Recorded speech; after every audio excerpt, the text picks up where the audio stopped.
Salam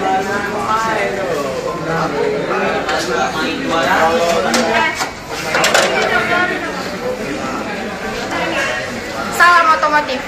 Perkenalkan, nama saya Dwi Ruwani Barubarus. Saya dari kelas 11 TKR 1 SMK Yapim Biru-Biru. Di sini saya akan membahas mengenai sistem EVI pada mesin K3 VE engine stand.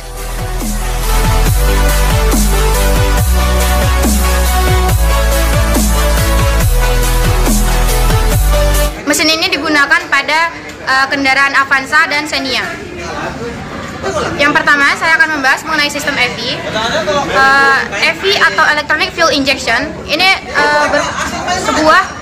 sebuah sistem yang mengatur penyuplaian bahan bakar dengan cara diinjeksi dan dikontrol oleh komputer berdasarkan sensor-sensor dan putaran mesin.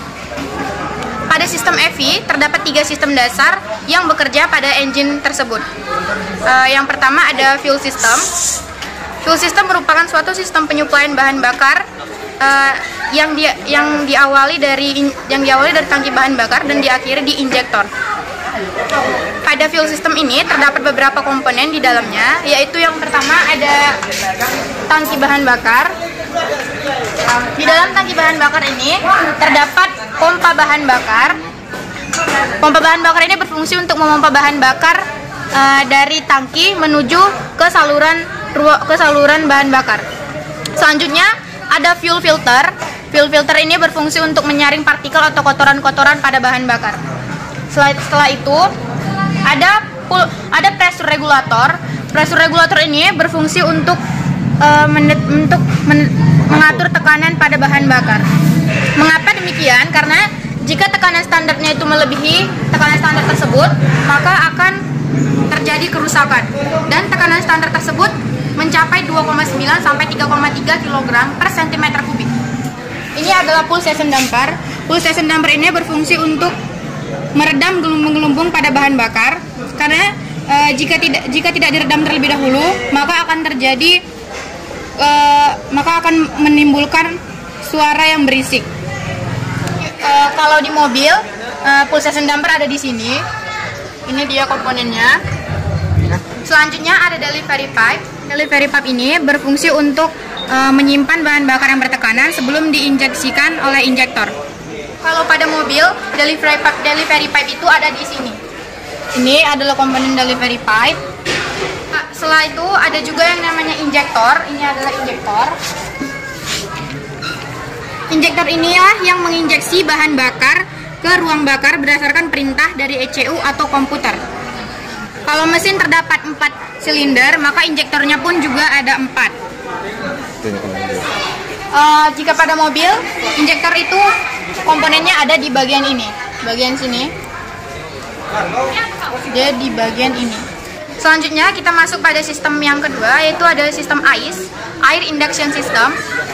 Fungsinya untuk menyatur penyaluran udara dari atmosfer luar ke ruang bakar. Nah, pada sistem AIS ini terdapat beberapa komponen. Air connector pipe. Ini air connector pipe. Ada juga resonator. Dan di dalamnya ada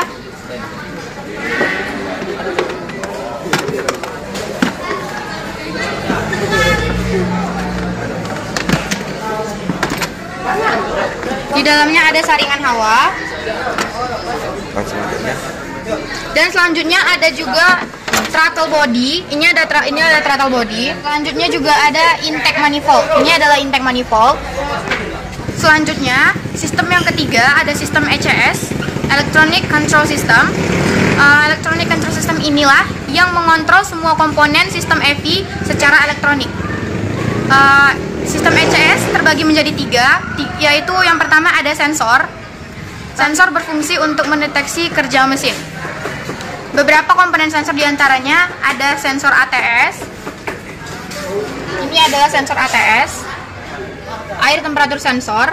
Air temperatur sensor ini berfungsi untuk mendeteksi suhu udara yang masuk ke housing air cleaner.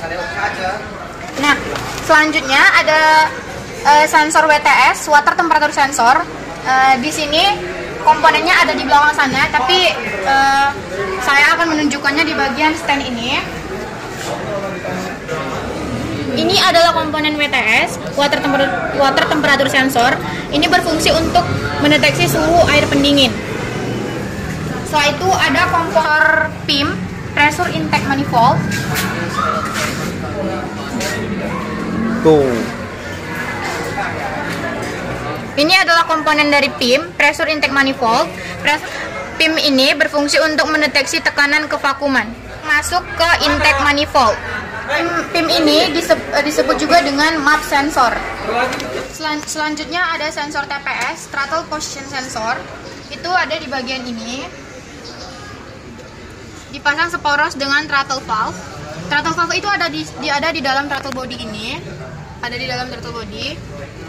Fungsi dari TPS ini untuk mendeteksi sudut buka dari throttle valve tersebut. Lebih jelasnya saya akan menunjukkan di stand. Ini adalah komponen TPS di bagian stand. Ini throttle body dan di dalam ini throttle valve-nya. Selanjutnya ada oksigen sensor.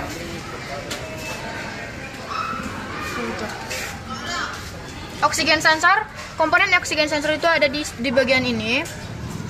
Oksigen sensor ini berfungsi untuk mendeteksi kadar emisi gas buang. Kedua, ada aktuator. Aktuator ini berfungsi sebagai penerima atau pelaksana kerja dari ECU.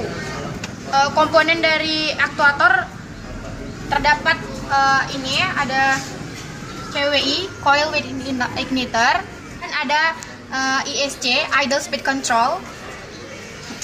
Setelah itu juga heater dari oksigen sensor ini. Selanjutnya yang ketiga ada ECU, electronic control unit. Electronic control unit ini berfungsi sebagai mengatur kerja dari sensor-sensor dan aktuator, atau dapat disebut juga sebagai otak dari kendaraan. Nah, inilah yang dapat kami bahas tentang komponen dari sistem EV. Selanjutnya, jika komponen-komponen ini telah terjadi kerusakan, maka secara otomatis ECU akan mendeteksi, ECU akan mendiagnosa kerusakan tersebut dan menyalakan lampu check engine atau lampu mil saat mesin hidup. Nah, di sini langkah selanjutnya untuk mengetahui kerusakan, maka kita akan menggunakan metode diagnosa secara elektronik dengan menggunakan scanner. Tapi jika kita tidak mempunyai scanner, maka kita bisa melakukannya secara manual, yaitu dengan menggunakan kabel jumper dan membaca kedipan dari lampu mil. Selanjutnya, setelah kita mengetahui kode kerusakan dari kedipan tersebut, maka kita akan melaksanakan langkah perbaikan. Inilah yang dapat saya presentasikan tentang stand engine materi EV ini. Mohon maaf jika ada penyampaian saya yang kurang baik, karena saya masih belajar. Saya apa Pak terakhirnya? Tetap semangat. Itu benar, Pak. Karena saya masih belajar. Saya akhiri. Salam otomotif. Dari ini aja ya, Pak. Inilah yang dapat saya sampaikan tentang mengenai stand engine ini, stand engine materi EV ini. Mohon maaf jika penyampaian saya kurang tepat, karena saya juga masih belajar. Saya akhiri. Salam otomotif, tetap semangat. Dan jangan lupa subscribe. Udah.